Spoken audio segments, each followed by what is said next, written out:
Spin this around. I'm the audience. All right. Today, for my informative speech, I'm going to be talking about economics and a few key concepts.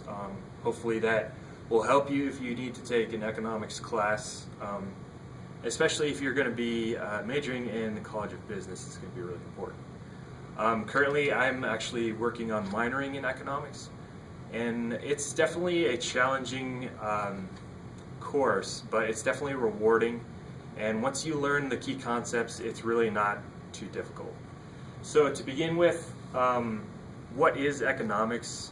Economics, when people tend to think of is economies as a whole, like the U.S. economy or the Chinese economy.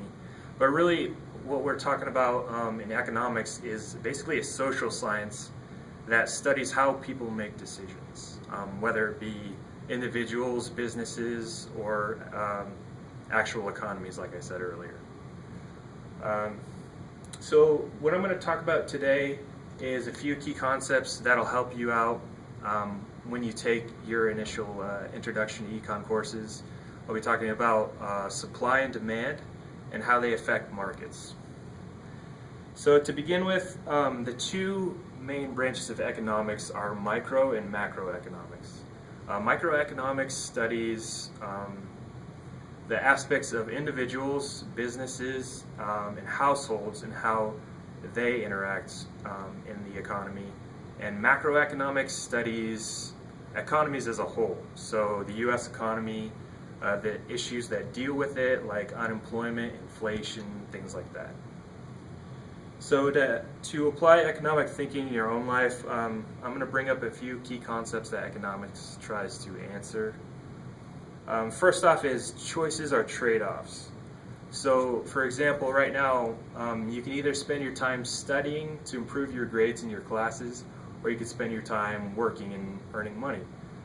You have to make a choice. You can't necessarily do both at the same time. People tend to make rational choices by comparing costs and benefits. So again, with the same example, I'm benefiting by using my time to study, whereas the cost is not working, which means that I won't be making as much money, obviously.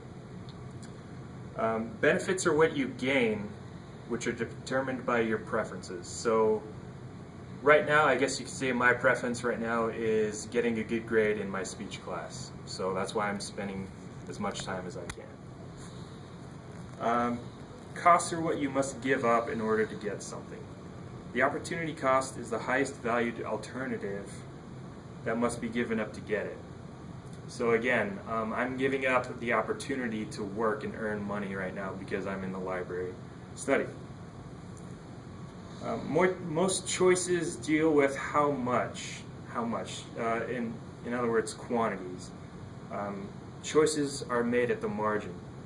So benefits that arise from increasing activity is called a marginal benefit.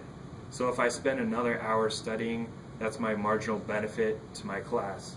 Whereas the opposite side is the opportunity cost is the marginal cost. So that means that the cost of me spending one more hour of studying means one less hour of doing something else. And lastly, choices respond to incentives.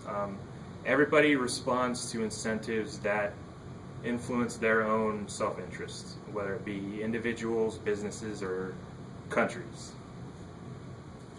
So what I have here is a demonstration of the demand curve and the supply curve, how it relates to the market.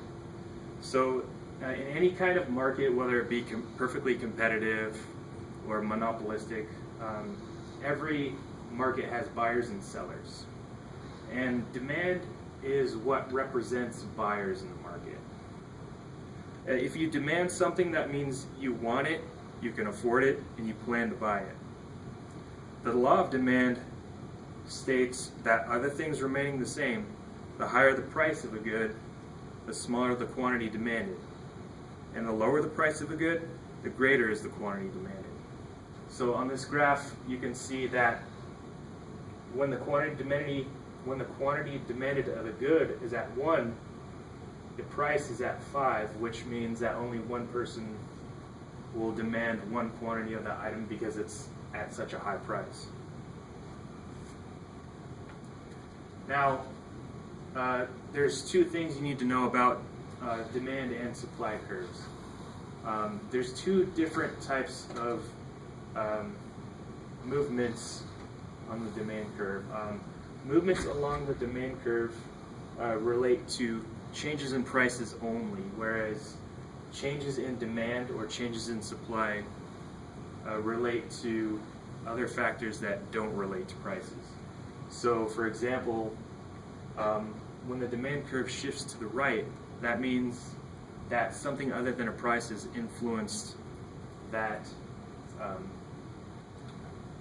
that particular price. Once you learn, I'll go back to supply. Supply is actually basically just the opposite. As you can see here, the supply curve is in the opposite direction because it's basically the opposite of the law of demand. If a firm supplies a good or service, the firm has the resources and technology to produce it, and can profit from producing it, and plans to produce and sell it. The quantity supplied of a good or service is an amount that a firm plans to produce at a given time at a given point. And the law of supply is the opposite of the law of demand, which says the higher the price of a good, the greater is the supply, the quantity supplied. The lower the price, the smaller the quantity supplied. So once you learn these key concepts between demand and supply, and the key concepts around the economic scope, you'll definitely be able to pick up this subject a little bit easier. This was just a very brief, concise introduction to economics. I hope it helped just a little bit if you are planning to take an economics course. And at this time, do you have any questions? I don't have any questions at all. Okay. You explained the supply curve and the demand curve very well. All right. Thank you very much. And that's it.